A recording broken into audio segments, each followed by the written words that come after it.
আসসালামু আলাইকুম সবাইকে। একটা নিউজ চোখে পড়লো আজকে। গোবিন্দ প্রমাণিক, যিনি আপনার হিন্দু ধর্মের কিছু একটা বাংলাদেশে। তো উনি আজকে বলতেছিল যে ওনাদের নাকি সংস্কৃতি আমাদের সংস্কৃতি। তো ভালো এনজয় করছি বিষয়টা। রংপুর, গাইবান্ধা, পলাশবাড়ি এই এলাকাটার মধ্যে একটা মূর্তি বানানো হচ্ছে না, রাম মন্দির। বিশাল উঁচু, বিশাল উঁচু।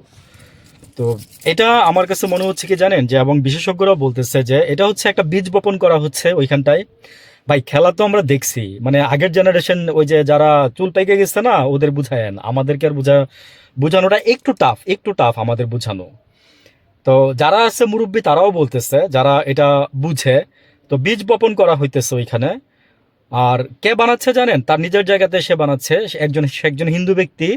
সে হচ্ছে আপনার ইলেকট্রিক রং মিস্ত্রি। তার অনেক টাকা হইছে ভাই, বুঝছেন? মানে কোটি কোটি টাকা হইছে। তো ওইখানে রাম মন্দির বানাইতেছে। কিন্তু আমার প্রশ্ন ওইখানে না, আপনি বানাইতেই পারেন আপনার আপনার জায়গায়, আপনি বানান। আমাদের মানে মসজিদ ভেঙে, 100 বছরের পুরনো বাবরি মসজিদ ভেঙে আপনি সেখানে মন্দির বানাইছেন। এখন পূজা অর্পণ করতেছেন, মানে আপনারা আরাধনা করতেছেন। তারপরে হচ্ছে, মানে বিভিন্ন এক্সাম্পল আছে। তো এই নিয়ে গোবিন্দ প্রামাণিককে কোয়েশ্চেন করা হয়েছিল, তো উনি বলতেছে এরকম নাকি বাংলাদেশেও করা হয়েছে। সংস্কৃতির বিষয়টা আমি লাস্টে একটু বলবো আপনাদেরকে।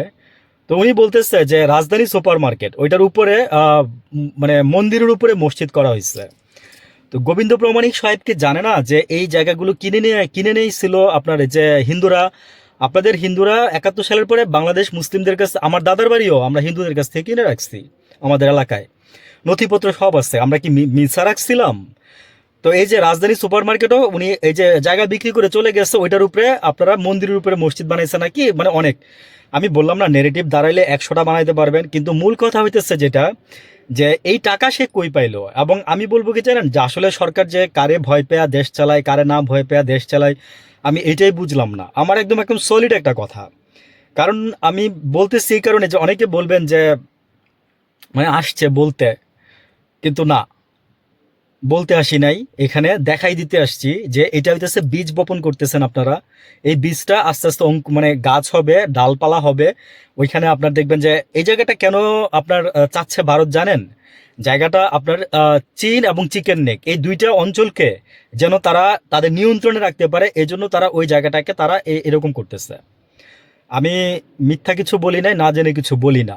160 কোটি মুসলিমের সাথে, 140 কোটি মুসলিমের সাথে যদি আরো 20 কোটি মিলাই দেই, তাহলে 160 কোটি। একই আকাশ, একই বাতাস, একই নদী, একই সাগর, একই পানি, তাই না?